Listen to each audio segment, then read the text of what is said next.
How's it going, everyone? As always, my name is Jimmy Champagne. This is Deck Ready, my channel all about the Steam Deck. And in today's video, we are talking about the #1 reason games don't work on the Steam Deck and why it's not Valve's fault and how to fix it. So picture this, you're sitting at work, you've got a browser window open, or maybe it's on your phone behind your monitor, and you're watching Bethesda announce the new version of the Elder Scrolls 4 Oblivion. It looks absolutely phenomenal. The way they've completely recreated the graphics from the ground up, they've tweaked the gameplay a little bit, they've even re-recorded some of the dialogue lines, and then you hear them start talking about those graphics and all the lighting technology and everything like that, and they say it's built in Unreal Engine 5. I said imagine this, but that's exactly what happened to me, minus the whole sitting at my desk at work thing. I was sitting on the couch because I work from home, but I was watching the stream and I was like, oh God, this game is built in Unreal 5. And I gotta be real, my heart sank immediately. I went to YouTube to see if anyone was already playing the game. I saw a couple streams and I watched one and it looked great at first. I was honestly shocked. The guy was in the intro dungeon, which I think is like a sewer or something like that. It was running between like 40 and 57 FPS at medium settings with quality FSR. And I genuinely believed for those few minutes that I was going to be able to play the Elder Scrolls 4 Oblivion's remaster on my Steam Deck, to the point where I pulled it out, I went to the store, I was about to click buy, and I'm glad I left the stream open because literally the very second that the guy stepped outside, performance just took an absolute nosedive. It went from 30 to 45 FPS on average all the way down to like 20 to 25 FPS. Then he dropped the settings to low. It was hovering between 25 and 27 FPS. He put it on ultra performance FSR. It was the same deal. XESS looked a little bit better, but like for the most part, this was a sub 25 FPS experience in the open world. And then I started like rationalizing it with myself, saying, oh, this could run well, like if I just stick to dungeons or interior spaces or anything like that. And then I was like, no,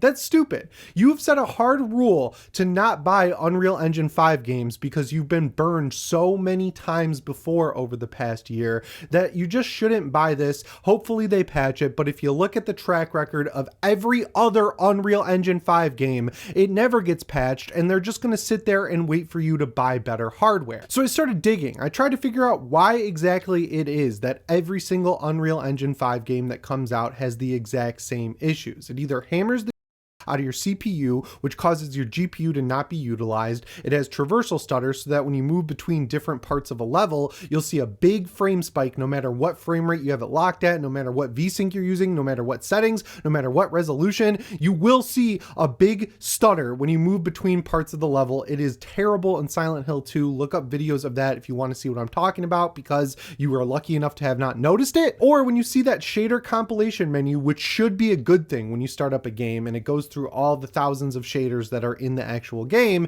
you get into the actual game and realize that it didn't compile all the shaders. I watch Digital Foundry's PC videos religiously, and you could set your watch, you could bet money. This should be on Polymarket, DraftKings, whatever. Will this game compile all of its shaders? And if you were the nothing ever happens guy and hit no every single time, you'd be right 99% of the time. There are a few games that compile all their shaders, but if you had 100 games that used Unreal Engine 5, I would say 99 out of 100 of those games would have shader compilation issues. So yeah, like I mentioned, I did a ton of research. At first it was just out of general curiosity, but as I got deeper and deeper into it, I realized that this is the #1 problem when it comes to broken games on the Steam Deck, and I think I figured out a way to fix it, or at least who to blame for all these problems. So sit back, grab a drink, pop a Zyn, do whatever you do to relax before you watch a YouTube video, because this is going to be a fun one. So Unreal Engine as a whole is one of, and has been one of the most used engines by pretty much every developer out there, especially third-party developers. Starting way back with Unreal Engine 3, it started to show up a lot on the Xbox 360 with games like Gears of War. I'm pretty sure the game Mad World on the Wii used it. It was showing up quite a lot back in the 360 days. I remember another big Unreal 3 game was Bulletstorm. Then right around the time the PS4 came out, they launched Unreal Engine 4, and then lining up with the PS5 and Xbox Series X, they released released Unreal Engine 5. And as time has gone on and games like Fortnite have totally exploded,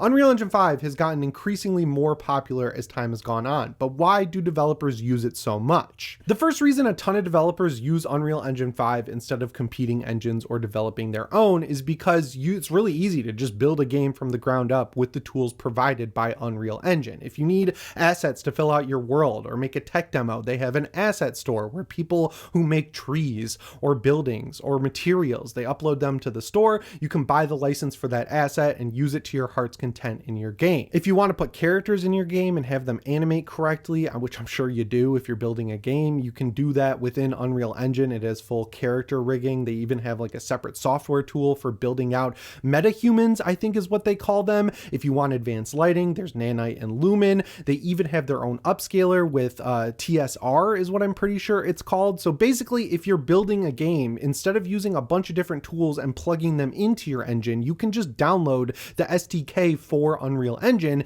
and everything is included out of the box. So it's a really good solution for a lot of first-time devs, but also devs at huge studios that have 400 employees. The second massive reason a lot of developers default to Unreal is because of its really good, honestly, monetization strategy. So if you want to use Unreal to make your game, until you make $1 million in revenue on that game, you're not paying Epic any money. It's completely free to use outside of paying for things like assets or whatever. But if you're just building a game as an indie studio, until you make $1 million on the game, you're not paying Epic anything for the licensing rights to use their engine, which is very attractive, especially when you remember last year when Unity, which was the go-to for a while for indie devs, basically exploded because they tried to shake up their whole monetization strategy to focus more on AAA games instead of indie developers, which made it extremely cost prohibitive. So if you're making a game, it makes sense to go with something like Epic because a lot of developers probably aren't expecting to make over $1 million on their game in the first place, and then they just saved a bunch of royalty and licensing money that they would have had to pay to the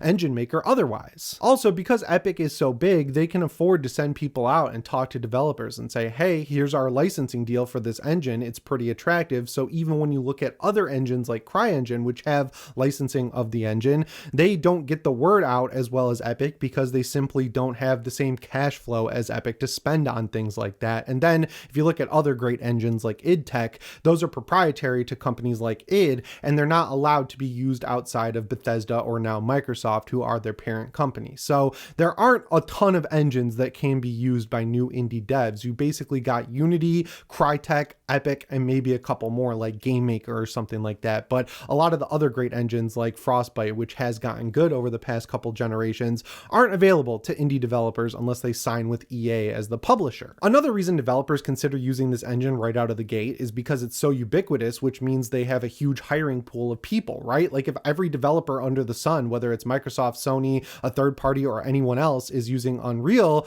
then people already know how to use it. So if they quit or get laid off after the game comes out and they're looking for a new job, they're easy to hire at a new studio that's using Unreal because then you won't have to spend time training them how to use the software. It just inherently makes the engine feel like a go-to for a lot of developers because games take forever to make now and they need hundreds of people to do it. And when you're working at the scale that a lot of games are these days, where you need hundreds of people to work on it for 5 to 10 years at a time, which is crazy that it takes that long and takes that much money and that many people. I mean, your two options for a big hiring pool for hundreds of people are Unity or Unreal. And because again, Unity blew up its monetization practices and people don't trust them anymore, I mean, it makes sense why every developer just defaults to Unreal. It just makes getting off the ground a lot easier. And because it's becoming so ubiquitous, there are a lot more games coming out now than ever before that use Unreal Engine 5. And because the problems are with the engine itself and not necessarily the devs being lazy or anything like that, the issues are becoming more and more prevalent,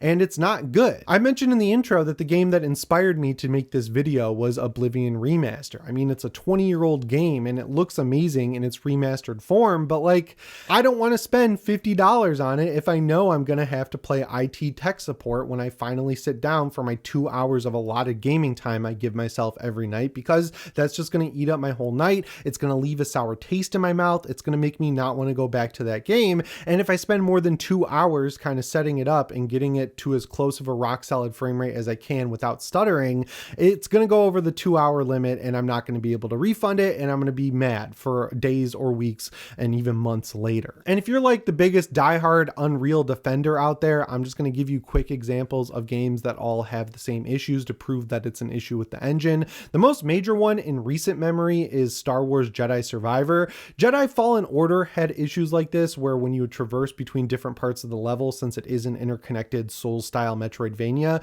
you would see a stutter and pop in when the assets were loading in, because that's how the engine worked. So that was Unreal Engine 4, and then with 5 it got worse. I mean, this game had massive problems with memory leaks, it had issues with lighting, it had issues with hammering your CPU and not using your GPU enough. VRAM, you needed like at least 12 gigs to be able to play this game, and consoles weren't immune. They had stuttering issues as well, but they could hold a rock solid-ish 30 FPS because they cranked FSR so high. Another recent game is Lords of the Fallen. They just released the 2.0 patch and it fixed a lot of the major issues with the actual core game, like the way it plays and everything like that, but I've been playing it. I've got about 10 hours in it, and I have stuttering, I have traversal issues, I have frame drops and everything else, and CI Games hasn't really commented on it because I'm sure they're aware that it's an issue with the engine itself and it's not something they can fix without Epic updating the engine, and then they have to update the game to work with that engine, and it's probably not worth it when they know they can just wait for better hardware to come out in a few years and it'll be able to brute force its way past this engine. RoboCop Rogue City deserves a gold star because while it does have some very slight traversal stutter,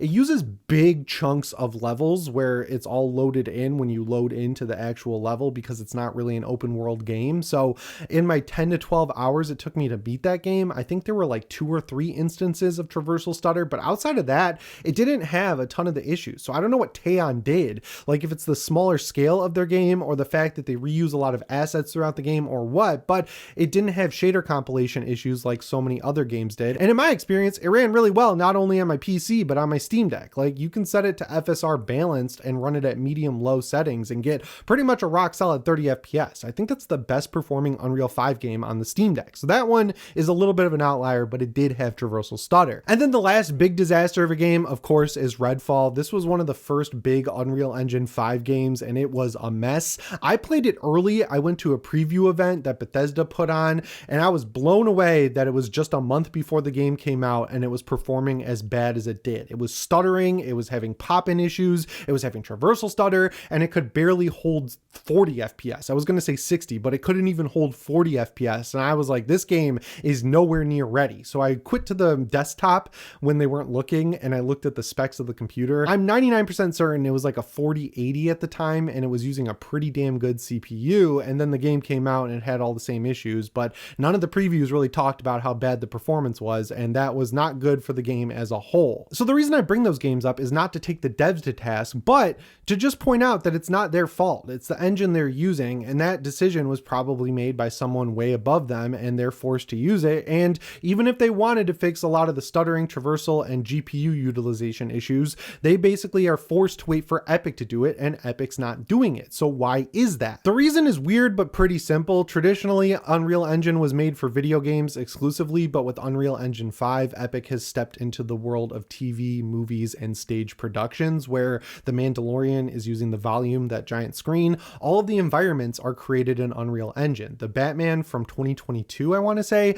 that used the volume in Unreal Engine to create backgrounds for Gotham City, and The Last of Us heavily uses the volume to create background images with Unreal Engine. So they make a lot more money with that because it takes a lot less time to build out an environment for a TV show that sets the lighting and everything correctly. And for the most part, it's a static image. So all the issues we have when we use it for gaming, like stuttering, don't really apply because the image isn't really even moving in the background. It's basically like a 3D image on a curved screen behind the actor that feels real because it's so high resolution. And that deal where you have to make $1 million of revenue, I would guess does not apply to the TV shows. So they're probably making so much money off letting this engine be used for stuff like that it doesn't really serve them all that much to make the engine work correctly for video games. When they've got their hands spread out over so many different industries, I'd imagine that they're constantly putting out fires, because in addition to video game development with the engine, TV and movie background development with the engine, they also have to worry about having one of the biggest games in the world, which is like a social platform with Fortnite. So I just imagine that they straight up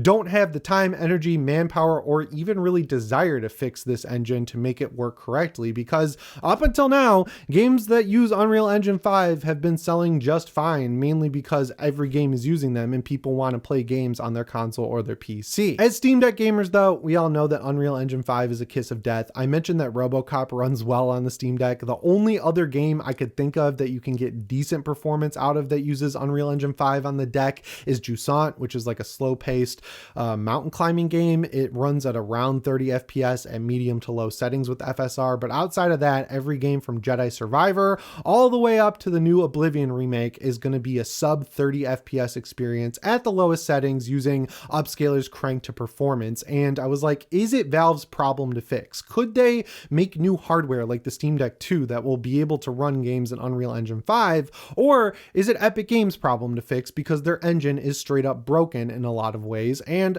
this is going to shock you, but I think it's Epic's fault and not Valve's at all, because we've been in this situation before. Back when Unreal Engine 4 came out during the PS4 generation, Unreal Engine 3 worked just fine, but Unreal 4 comes out, so developers start using it, and it was impossible to run correctly on PlayStation 4 consoles. Like, I remember there was a horror game that had Jessica Chobot related to it somehow, and it ran like straight up crap on PS4, PC, and everything else. Then by the end of the generation, they started to figure it out, and Unreal 4 games worked incredibly well on the PS5, and right when they figured it out is when Unreal 5 came out. So that's what's going to happen again. Unreal 5 will probably run great on PS6 era tech, which would be the Steam Deck 2, and then they're going to release Unreal 6 and the cycle will begin anew, because for some reason Unreal Engine is a generation ahead of all the main hardware, whether it's PC, Steam Deck, or console that people use. And the worst part is I have to close this video out by saying that I think the only real solution we're going to get is better hardware. So we'll get the Steam Deck 2, it'll run Unreal Engine 5 games pretty well, but then Unreal 6 will come out and it'll screw everything up again. But the silver lining is it's going to screw it up for everyone. Like, if you're on a PS6, it's probably not going to run all that well. And if you're on an Xbox, whatever PC they make, it's not going to run that well. If you're on a Switch 2, it's not going to run that well. And of course, I mentioned it already, but if you're on a Steam Deck, it's probably not going to run that well. It would be nice if some other engine came out and kind of took the throne, or at least did a dent in Unreal, so that Epic would kind of have to sit down and actually fix their engine, because I noticed that with every game that releases, the amount of people that understand that Epic is the problem and Unreal is the problem grows, and it's starting to hurt sales. Like, when people see games that don't run all that well, but that don't really have graphics that justify the terrible performance, they don't buy the game. They wait for a sale and they just want to pay less for it, or they never buy it at all. And the more that happens, the more it's going to hurt the bottom line of these publishers, and they're going to look and investigate, and hopefully they'll land on the issue being Unreal Engine is majorly not good in the state that it's currently in, and they'll say, Epic, we're not going to work with you anymore, even with your great sweetheart deals that you make, because people are pissed off that your engine doesn't run correctly on most of the hardware that's available. And then maybe from that point forward, Epic will get their ass in gear and actually fix it. But until that happens, we're kind of stuck. I will say I played a game over the weekend called No More Room in Hell 2 on my PC, and it's in early access. It had a terrible launch where it was like 20% done. They just did a reanimation update that added in a ton of great stuff, so check it out. They did a free weekend. I saw it was Unreal Engine 5. I prepared myself for the worst. I was shocked. This game set itself at 4K with DLSS set to quality at the max settings. It looked as close to real life as possible. I didn't see a single stutter over the entire 6 to 7 hours that I played it over the weekend, which I'm embarrassed to admit. I really enjoyed this game. I hope it sticks around because it was so much fun to play. So I don't know. Torn Banner figured something out with Unreal Engine 5, and the maps are massive. They're big open world maps, and they had zero of the issues I talked about in all these other games. That is literally the only game that I've ever had a positive experience with Unreal Engine 5. And not only was it just running at decent settings, it was running maxed out with barely any upscaling being used. So I guess it can be done. Maybe there's a new version out there. Who knows? This problem's never been addressed by any developer or Epic themselves. They just pretend it doesn't exist and call us all crazy. So we'll just have to wait and see if it improves. But yeah, got me thinking. I know it's more of a PC related video, but it all ties into the Steam Deck. I hope you enjoyed it. Anyway, guys, as always, my name is Jimmy Champagne. I'll see you in the next one. Thanks for watching, and shape on.